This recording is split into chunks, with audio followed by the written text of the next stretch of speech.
está gerando bastante polêmica, que é o escândalo do Banco Master. Cada dia surge aqui, cada enxadada uma minhoca, né? Como o pessoal costuma dizer. Por quê? Porque a juíza que tinha determinado a prisão do Vorcaro, né, que é o Daniel Vorcaro, que é o banqueiro, ela reconsiderou a sua decisão e ele foi solto. Tá aí a notícia da Veja. Dono do Banco Master, Daniel Vorcaro, é solto após decisão da Justiça. O executivo estava preso havia 12 dias. Ele terá que usar a tornozeleira eletrônica e cumprir outras medidas cautelares. A desembargadora que deu essa decisão é a Solange Salgado, do TRF1. Ela reconsiderou a sua própria decisão, né, como eu disse, de ter prendido. Ele que é suspeito, né, de fraudes financeiras de até 12 bilhões de reais, com B de bola, 12 bilhões de reais em operações com o BRB, né, o banco lá de Brasília. E aqui um trecho da decisão. Ademais, não há demonstração de periculosidade acentuada ou de risco atual à ordem pública, que, de forma excepcional, justifique a manutenção da medida extrema da prisão preventiva. Aí ela continua argumentando e aí, obviamente, muita gente faz a comparação, né, de prisões preventivas que estão sendo mantidas e foram executadas há pouco, a questão toda 8 de janeiro, o próprio Jair Bolsonaro, e esse caso aqui do banqueiro que ficou nem 2 semanas aí na prisão. Quero começar com o Ricardo Gomes. Como é que está acompanhado esse caso? E tem também a informação, né? Vamos até entrar em mais detalhes depois, que essa desembargadora foi defendida pelo mesmo escritório de advocacia que agora está defendendo o banqueiro Gomes. Renato, primeiro, surpresa nenhuma, né? A gente até gravou o Magna Carta da semana passada, sobre essa crise de confiança no Brasil, de esperança, né? Quem é que tinha esperança de que essa prisão fosse durar muito?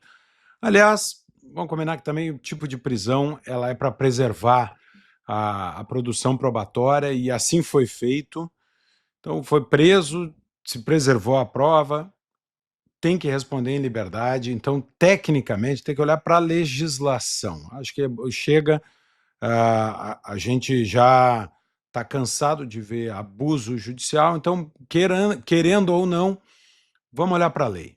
Prisão para garantir a rigidez do conjunto probatório, foi preso, colheu-se tudo que foi necessário. Agora, essa proximidade, né? Primeiro, legalmente não se trata de um caso de suspeição da desembargadora. Então, ela não fez nada ilegal. Agora, em casos como esse, desse tamanho de repercussão, desse tamanho em qualquer processo, o juiz deveria ter um zelo, ainda mais na questão de processo penal, que é o processo punitivo da perseguição do Estado. O juiz tem que ter um zelo extraordinário. Faltou zelo à magistrada.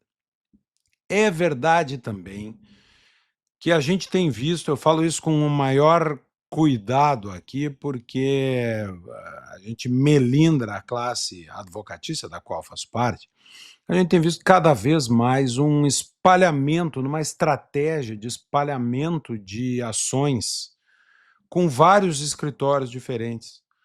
Então, esses grandes casos, por um fenômeno recente na história do Brasil, eles não têm mais um escritório só que cuida. Tem 4, 5, 6 escritórios consorciados para cuidar de uma ação, uma só ação. E quando se termina vendo, e houve quem já tenha mapeado isso, se termina vendo que todos os escritórios envolvidos acabam tendo uma relação de já ter defendido, ou de ter parentes de juízes, de magistrados, de ministros. Isso é uma deturpação da escolha do advogado e até uma mácula do processo no Brasil. Então, está na hora da OAB olhar, dos legisladores olharem, revisar as normas de suspeição de magistrados. Eu sei que a lei até diria que alguns escritórios com esposas ou maridos de juízes não deveriam atuar em alguns casos, e que o Supremo derrubou a legislação mesmo assim. Mas está ficando difícil de explicar alguma proximidade dos julgadores com os advogados dos casos que eles estão julgando. Isso tá ruim, Renato. E pode ser até que a desembargadora, que eu desconheço, não tenha feito esta decisão em razão de qualquer proximidade com o escritório, até presumo que seja isso. Mas a gente começa a assistir casos em que fica difícil de defender, apesar da decisão. A decisão pode até ser correta, mas se começa a deixar suspeitas no ar por estas proximidades indevidas. No mínimo, faltou zelo. Não estou dizendo que faltou ética, não estou dizendo que houve descumprimento da lei, estou dizendo que falta zelo.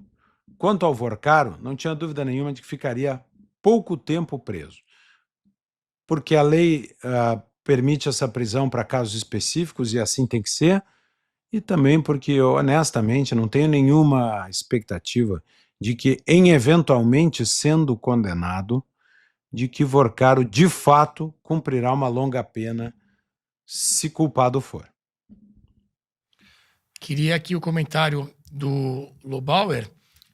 Tem mais detalhe aqui, né? A gente até já colocou aí a manchete da Revista Oeste, falando que a desembargadora, né, a Solange, foi alvo de investigações de grande porte durante sua passagem pela Associação dos Juízes Federais da Primeira Região.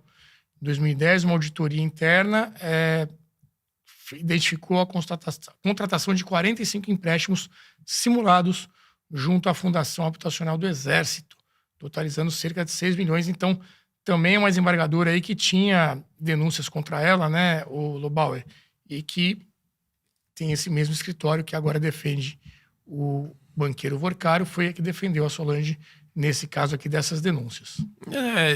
Assim, não dá para acusar ninguém, enfim.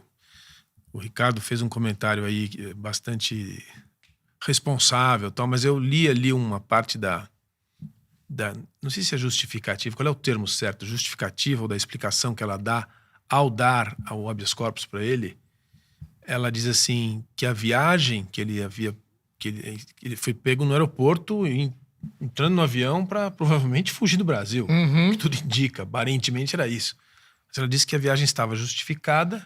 Aqui, ó, a desembargadora entendeu que a viagem ao exterior estava justificada e não representava risco de fuga. Então, essa frase para mim realmente não dá para levar a sério, entendeu? Esse que é o ponto, assim. Quando você vai... Então vamos ver o que ela tá alegando, qual é a justificativa. Não dá, o sujeito tá pegando um avião de 80 milhões de reais, que acho que é um dos 3 que ele tinha. De última hora, porque viu que ninguém mais estava ajudando, que não ia mais dar certo. Foi pego antes de entrar no avião, e a viagem é justificada e não tinha nenhum risco. Lógico que ele tá saindo, tá pulando fora, entendeu? Então, assim, só esse ponto que eu queria levantar.